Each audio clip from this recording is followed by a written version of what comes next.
जय हिंद दोस्तों। स्वागत है आपका घटना चक्र के इस सीरीज में, जिसमें इस वीडियो में हम लोग प्रैक्टिस करने वाले हैं भारत का संवैधानिक विकास से संबंधित महत्वपूर्ण क्वेश्चंस पे।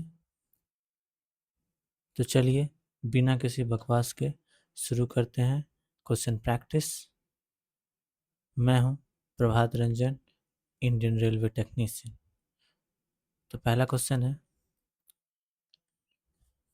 निम्नलिखित में से किस अधिनियम में कलकत्ता में सर्वोच्च न्यायालय की स्थापना का प्रावधान किया गया है? ऑप्शन ए है रेगुलेटिंग एक्ट 1773, पिट्स का इंडिया एक्ट 1784, चार्टर एक्ट 1813 और चार्टर एक्ट 1833। इसका सही जवाब होगा रेगुलेटिंग एक्ट 1773।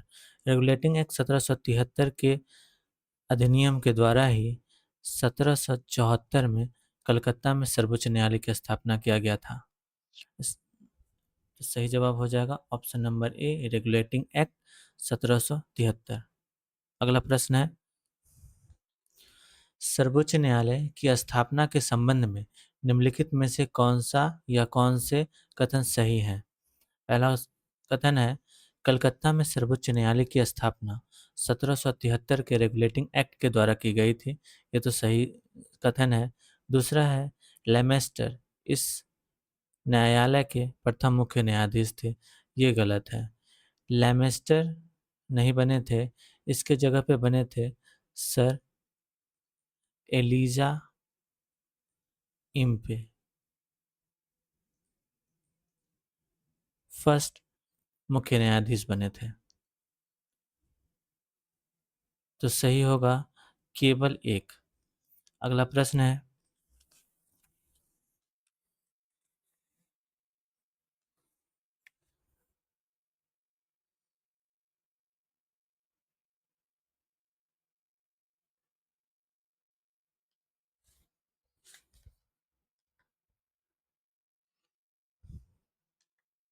तीसरा प्रश्न है, सूची 1 को सूची 2 से मिलाना है। तो नियंत्रक परिषद की स्थापना कब हुई थी, किसके द्वारा हुई थी? सर्वोच्च न्यायालय की स्थापना। इंग्लिश मिशनरियों को भारत में कार्य करने की अनुमति किस अधिनियम या चार्टर से मिली थी? गवर्नर जनरल के परिषद में कानूनी सदस्य की नियुक्ति किस अधिनियम से हुई थी? सूची 2 में देखते हैं, नियामक अधिनियम 1773, रेगुलेटिंग एक्ट 1773 के द्वारा सर्वोच्च न्यायालय की स्थापना हुई थी 1774 में। पिट्स इंडिया एक्ट 1784 से नियंत्रक परिषद की स्थापना की गई थी, board of control. Board of control control की स्थापना की गई थी। चार्टर एक्ट 1813 से इंग्लिश मिशनरियों का भारत में अनुमति प्राप्त हुआ था और 1833 से गवर्नर जनरल की परिषद में एक कानूनी सदस्य की नियुक्ति करना अनिवार्य किया गया था। तो सही आंसर हो जाएगा ऑप्शन नंबर बी, नियंत्रक परिषद की स्थापना पिट्स इंडिया एक्ट 1784 से, सर्वोच्च न्यायालय की स्थापना रेगुलेटिंग एक्ट 1773 से, इंग्लिश मिशनरियों का भारत में आगमन 1813 का चार्टर अधिनियम से, और गवर्नर जनरल की परिषद में कानूनी सदस्य की नियुक्ति चार्टर अधिनियम 1833 से किया गया था। चलिए अगला प्रश्न है, निम्नलिखित में से किससे भारत में अंग्रेजी शिक्षा की नींव पड़ी? पहला कथन है 1813 का चार्टर एक्ट। दूसरा कथन है general committee of public instructions 1827। और तीसरा है प्राच्यविद और आंग्लेय विवाद। तो देखते हैं 1813 के चार्टर एक्ट से 1813 के चार्टर एक्ट से 1 लाख रुपए अंग्रेजी शिक्षा पे प्रतिवर्ष देना अनिवार्य कर दिया गया था। 1 लाख प्रतिवर्ष। देना अनिवार्य कर दिया गया था। और दूसरा है general committee of public instruction 1823 का गठन किया गया था। इसका मुख्य उद्देश्य था 1 लाख रुपए का अनुदान प्रदान कराना। इस समिति में 10 यूरोपीय सदस्य थे। 10 यूरोपीय सदस्य थे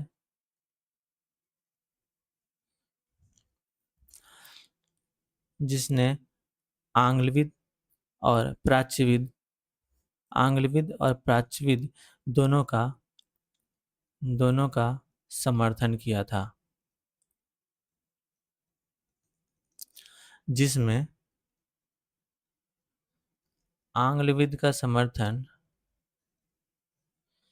समर्थन किया था ट्रेविलियन ने ट्रेविलियन ने और प्राच्यविद का समर्थन किया था एच.टी. प्रिंसेप ने। एच.टी.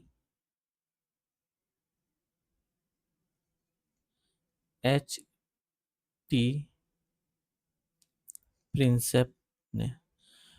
तो ये तीनों ही कथन सही होगा। तो ऑप्शन सही हो जाएगा ऑप्शन नंबर डी, 1, 2, 3। अगला प्रश्न है, किस अधिनियम के द्वारा ब्रिटिश संसद ने चाय और चीन के साथ व्यापार को छोड़कर ईस्ट इंडिया कंपनी के भारत के साथ व्यापारिक एकाधिकार को समाप्त कर दिया गया? ऑप्शन है 1813 का चार्टर एक्ट, 1833 का चार्टर एक्ट, 1853 का चार्टर एक्ट, 1873 का चार्टर एक्ट। इसका सही आंसर होगा 1813 का चार्टर एक्ट। इस अधिनियम के द्वारा ईस्ट इंडिया कंपनी का एकाधिकार जो है तो समाप्त कर दिया गया था। एकाधिकार समाप्त हो गया था और सिर्फ वे चाय का व्यापार और चीन से व्यापार कर सकते थे।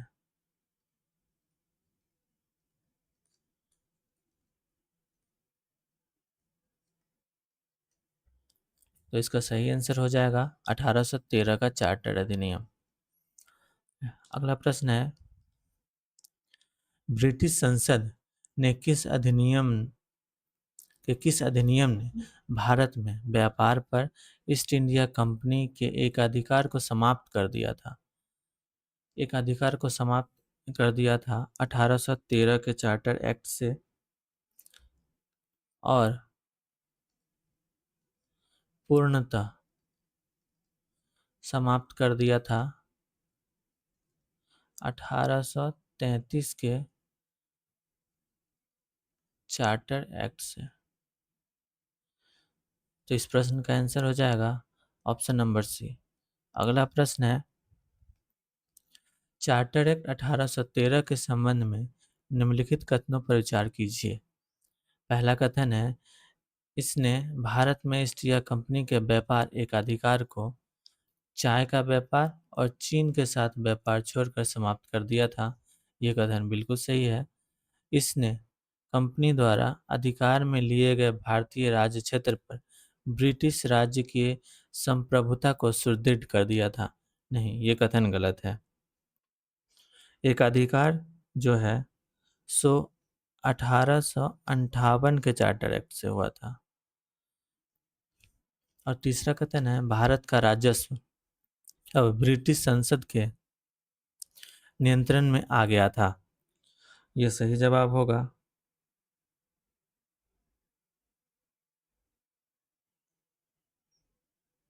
नहीं, कथन नंबर 3, भारत का राजस्व और ब्रिटिश संसद के नियंत्रण में आ गया था। नहीं, ये नियंत्रण 1858 में आया था। माफ करिएगा दोस्तों। इस सवाल का सही उत्तर होगा कथन केवल 1 और 2, जिसमें पहला जो एकाधिकार समाप्ति का है ये सही है और दूसरा इसमें क्राउन का अधिकार क्राउन के पास अधिकार चला गया था। अगला प्रश्न है, किस अधिनियम ने भारतवासियों को अपने देश के प्रशासन में कुछ हिस्सा लेना संभव बनाया था? इसका सही उत्तर हो जाएगा 1833 का चार्टर एक्ट। चार्टर एक्ट 1833 की धाराओं में सबसे महत्वपूर्ण धारा 87, जिसमें यह कहा गया था कि किसी भी भारतीय अथवा क्राउन के देशज प्रजा को अपने धर्म, जन्मस्थल और वंशानुक्रम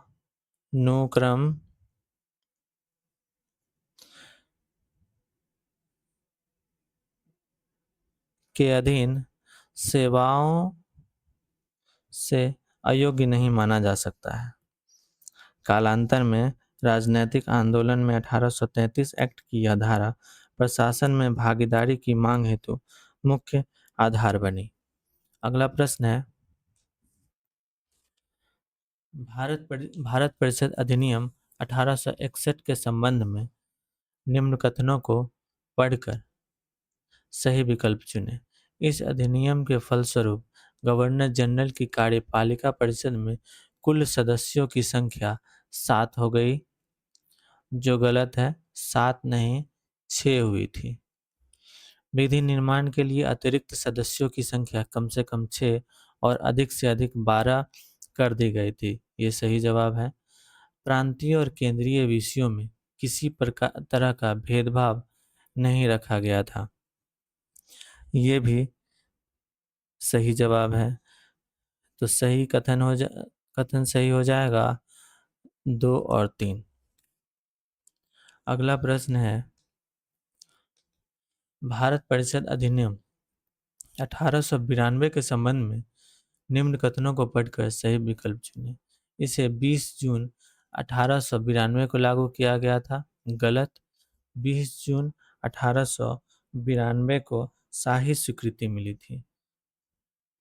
शाही स्वीकृति मिली थी, लेकिन लागू हुआ था 3 फरवरी 1893 को। कुल 24 सदस्यों में से गैर सरकारी सदस्यों की संख्या 5 थी। ये भी कथन गलत है। इसमें इस परिषद में न्यूनतम जो था 10 सदस्य थे और अधिकतम 16 सदस्य होने थे, जिसमें आधे कम से कम गैर सरकारी होना था। तीसरा कथन है, सदस्य को पूरक प्रश्न पूछने का अधिकार दिया गया था। यह भी गलत है। पूरक प्रश्न पूछने का अधिकार नहीं मिला था। केवल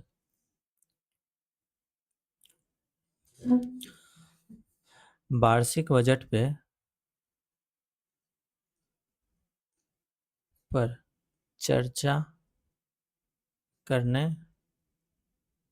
का अधिकार मिला था।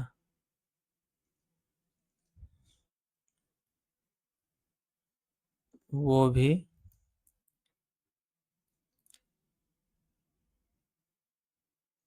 6 दिन पूर्व नोटिस के। तो इसमें कोई भी ऑप्शन सही नहीं है।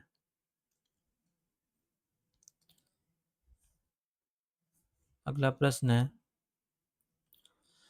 निम्नलिखित में से किस अधिनियम के अंतर्गत भारतीय विधान परिषद को बजट पर बहस करने की शक्ति प्रदान हुई थी? पिछला ही प्रश्न था। इसका ऑप्शन नंबर बी, भारत परिषद अधिनियम 1892। अगला प्रश्न है, ब्रिटिश भारत में सांप्रदायिक प्रतिनिधित्व की व्यवस्था निम्नलिखित में से किस अधिनियम द्वारा की गई थी? सांप्रदायिक प्रतिनिधित्व मार्ले मिंटो सुधार से किया गया था।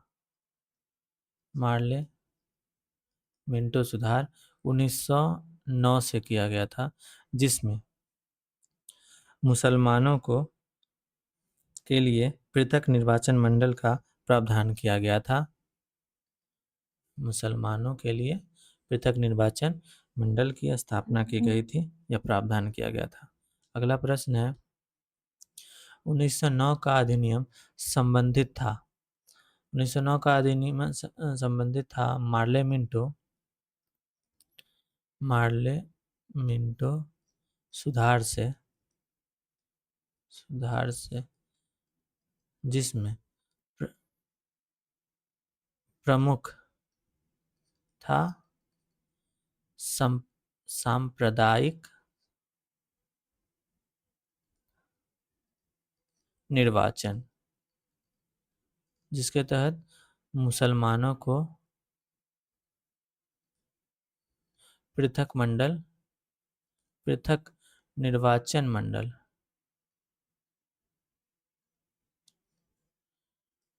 मंडल स्थापित करने का प्रावधान मिला था। इसलिए सही ऑप्शन हो जाएगा option number B, option number A. अगला प्रश्न है, निम्नलिखित में से किस एक अधिनियम द्वारा भारत में संघीय न्यायालय की स्थापना की गई थी? संघीय न्यायालय की स्थापना 1935 के अधिनियम से किया गया था। इसलिए इस ऑप्शन में कहीं भी 1935 का जिक्र नहीं है, इसलिए इसका ऑप्शन नंबर हो जाएगा डी सही जवाब। अगला प्रश्न है, भारत में संघीय न्यायालय निम्नलिखित में से किस वर्ष स्थापित किया गया था? संघीय न्यायालय की स्थापना 1935 के अधिनियम द्वारा 1937 के 1 अक्टूबर को किया गया था। इसलिए इसका ऑप्शन नंबर सही होगा बी। अगला प्रश्न है, केंद्र में द्वैध शासन किस अधिनियम के अंतर्गत स्थापित किया गया था?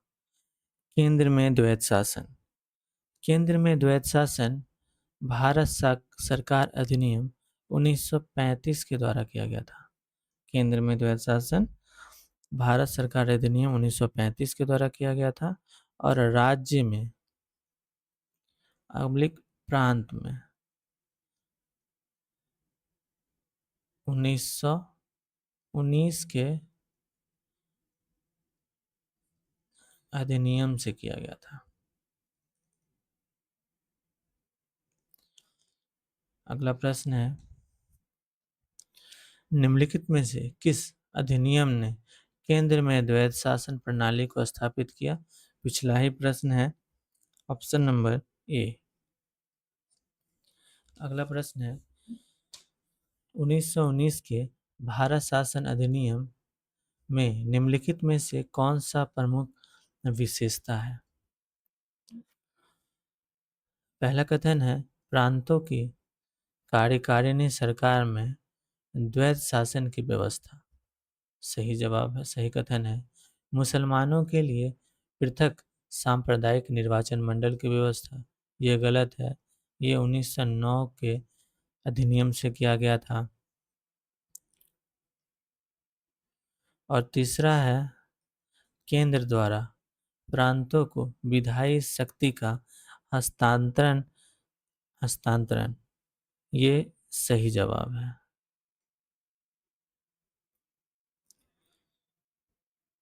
इसलिए इसका सही ऑप्शन हो जाएगा 1 और 3।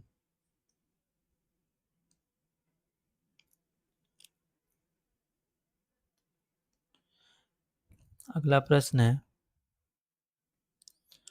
भारतीय इतिहास के संबंध में द्वैध शासन सिद्धांत किसे निर्दिष्ट करती है? ऑप्शन नंबर ए है केंद्रीय विधानमंडल का दो सदनों में विभाजित, जो गलत है। दो सरकारों अर्थात केंद्रीय और राज्य सरकारों का शुरू किया जाना, ये भी गलत है। दो शासक समुच्चय, एक लंदन में और दूसरा दिल्ली में होगा, ये भी गलत है। डी नंबर ऑप्शन है प्रांतों में प्रत्यायोजित विषयों का दो प्रवर्गों में विभाजित, ये सही सही है, इसलिए इसका आंसर ऑप्शन नंबर डी होगा। द्वैत शासन की स्थापना जो भारत सरकार अधिनियम 1919 से प्रांतों में किया गया था, जिसमें दो श्रेणी में बांटा गया था। एक था आरक्षित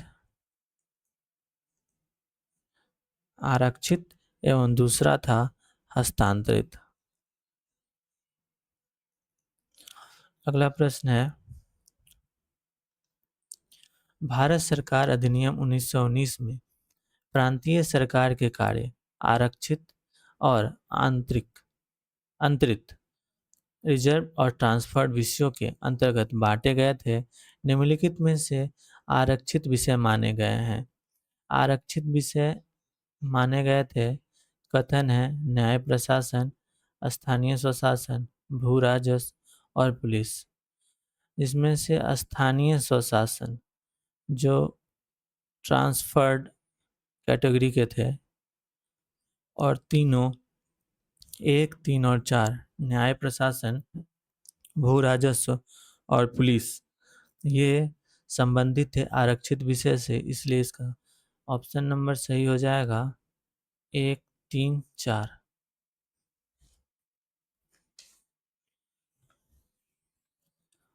एक बार देख लेते हैं आरक्षित विषय कौन कौन से थे और हस्तांतरित विषय कौन कौन से। आरक्षित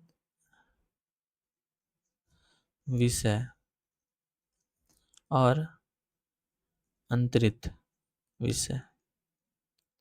आरक्षित विषय थे न्याय प्रशासन,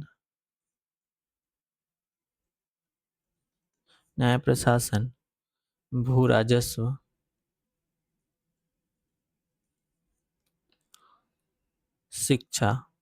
शिक्षा नहीं, वित्त, पुलिस,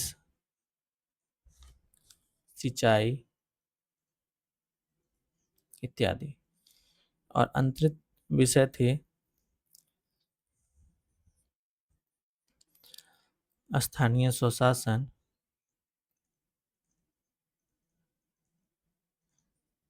शिक्षा,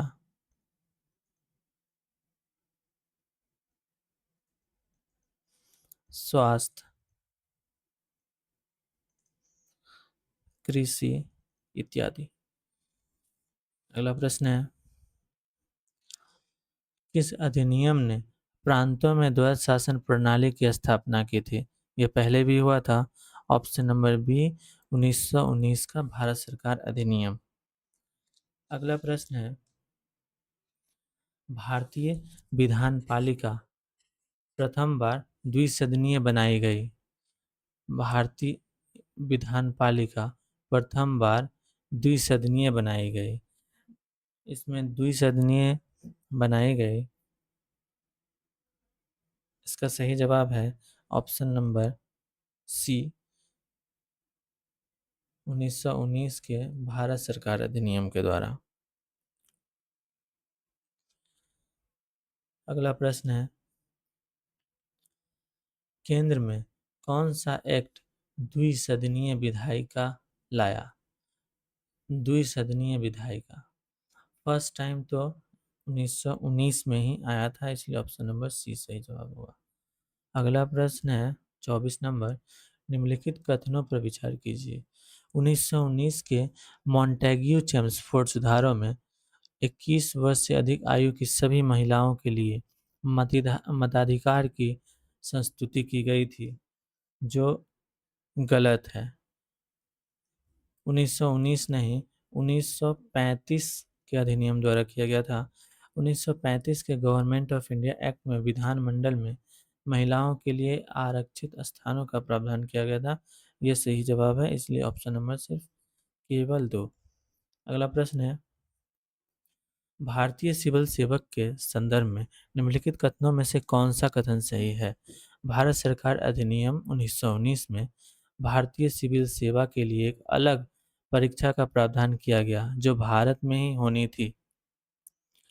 और दूसरा कथन है, भारतीय सिविल सेवा में 1941 में भारतीयों का प्रतिशत यूरोप वासियों से अधिक था। इसमें दोनों ही ऑप्शन सही होंगे, क्योंकि 1919 से प्रावधान किया गया था ICS की परीक्षा शुरू कराना। भारत में 1922 में प्रथम बार ICS का एग्ज़ाम करा गया था, लेकिन इसकी शुरुआत प्रथम बार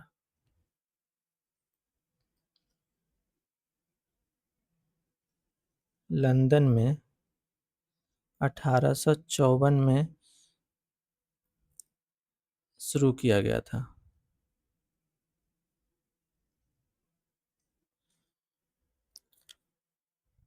इसलिए इसका सही ऑप्शन हो जाएगा 1 और 3।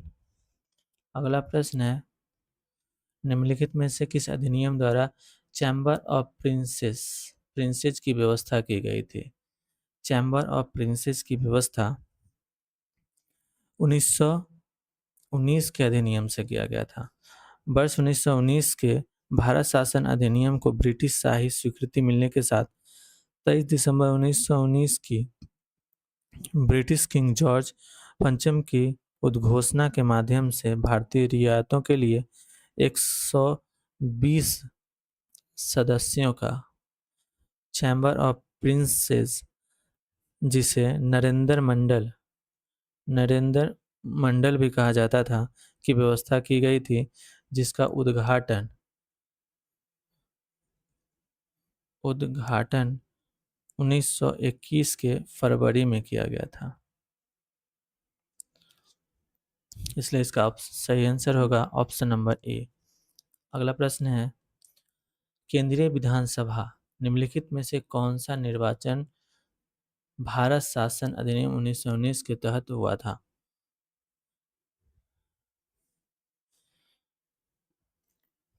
1919 के अधिनियम के तहत कौन कौन से विधानसभा का निर्वाचन हुआ था?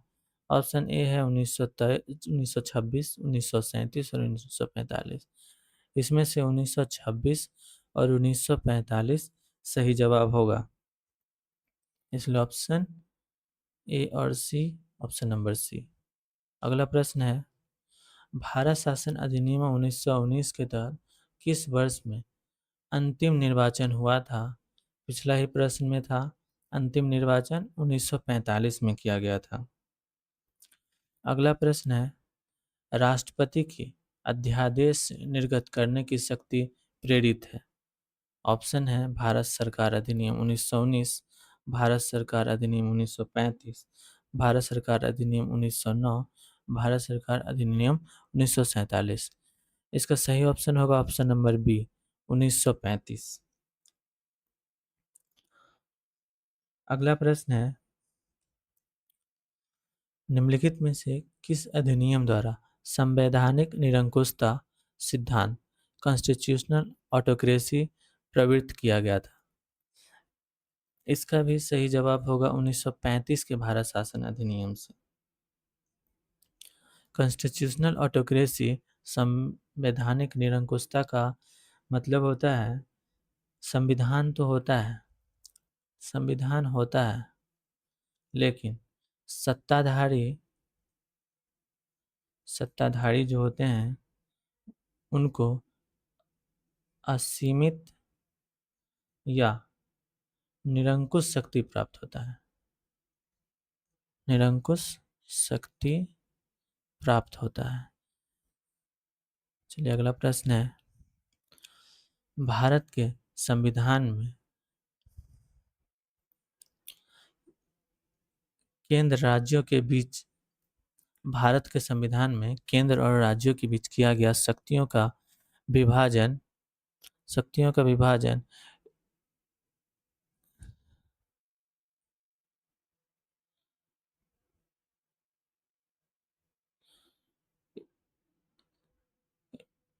इनमें से किसमें उल्लेखित योजना पर आधारित है?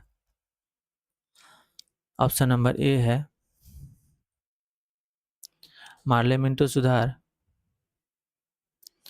बी है मॉन्टेग्यू चेम्सफोर्ड अधिनियम, भारत सरकार अधिनियम 1935 और ऑप्शन नंबर डी है भारतीय संविधान अधिनियम 1947। इसका सही जवाब होगा ऑप्शन नंबर सी।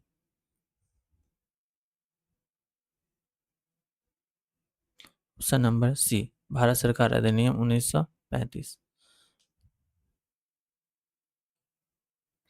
अगला प्रश्न है, निम्न में से एक भारत सरकार अधिनियम 1935 की मुख्य विशेषता है? अधिनियम में अखिल भारतीय महासंघ का प्रावधान था। अवशिष्ट विषय प्रांतीय विधायिकाओं को आवंटित किए गए थे। प्रांतीय स्वायत्तता के सूत्रपात का अंकित था। इसमें प्रांतीय स्तर पर द्वैध शासन प्रणाली को समाप्त कर केंद्र में लागू किया गया था। इसमें है मुख्य विशेषता 1935 का अधिनियम नहीं है। अखिल भारतीय महासंघ का प्रावधान सही है। अवशिष्ट विषय प्रांतीय विधायिकाओं को नहीं आवंटित करके गवर्नर जनरल को किया गया था।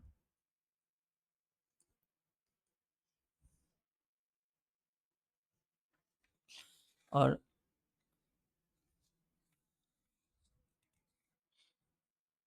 इसलिए इसका सही उत्तर हो जाएगा ऑप्शन नंबर बी।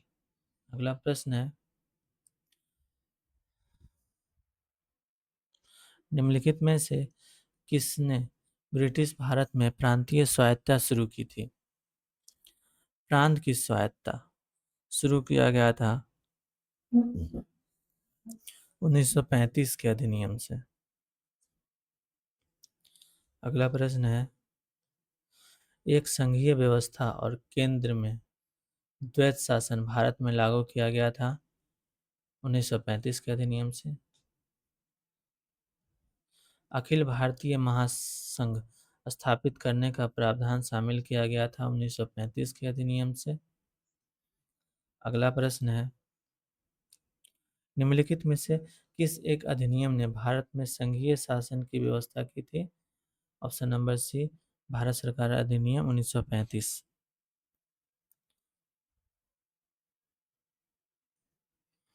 अगला प्रश्न है, 1935 के अधिनियम द्वारा स्थापित संघ में अवशेष शक्तियां किसको दी गई थी? अवशेष शक्तियां गवर्नर जनरल को दी गई थी।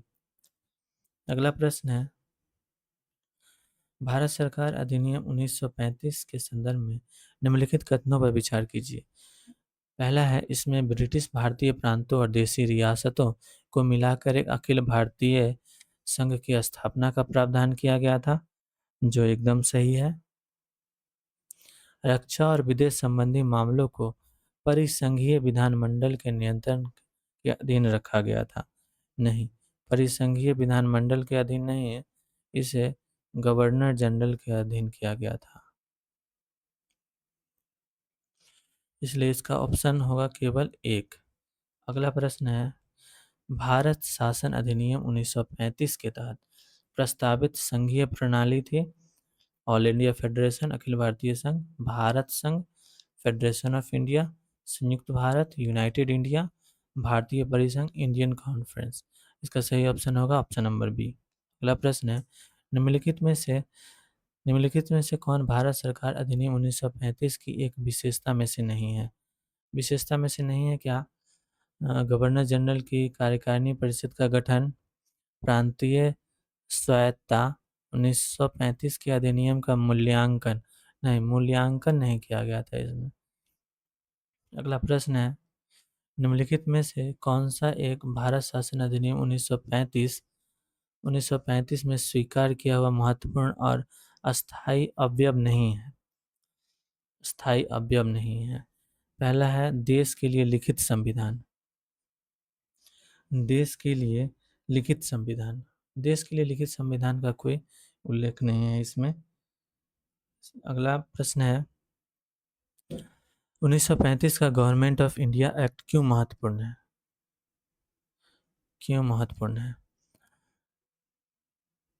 ऑप्शन है यह भारतीय संविधान का प्रमुख स्रोत है, ये तो सही जवाब है, इसलिए ऑप्शन नंबर ए ही सही होगा। अगला ऑप्शन देख लेते हैं, इसके द्वारा भारत को स्वतंत्रता मिली थी, नहीं।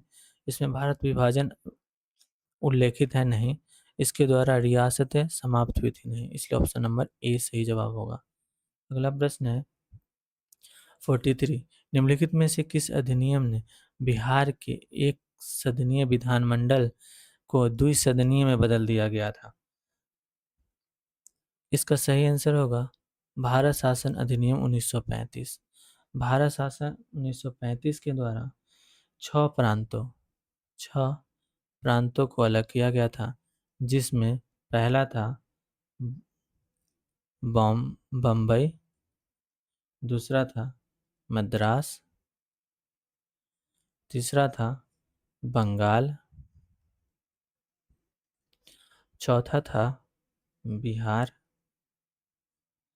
पांचवा था असम और छठा था संयुक्त प्रांत। अगला प्रश्न है निम्नलिखित में अधिनियमों में से किस अधिनियम के फलस्वरूप बर्मा भारत से अलग हुआ था? बर्मा भारत से अलग 1935 के अधिनियम से हुआ था, लेकिन पूर्ण अलग हुआ था 1937 में। अधिनियम था 1935 का। अगला प्रश्न है, thank you everyone, please like and subscribe and share. अगर आपको अच्छा लगा हो तो प्लीज़ मोटिवेट करिएगा। Thank you everyone, thank you.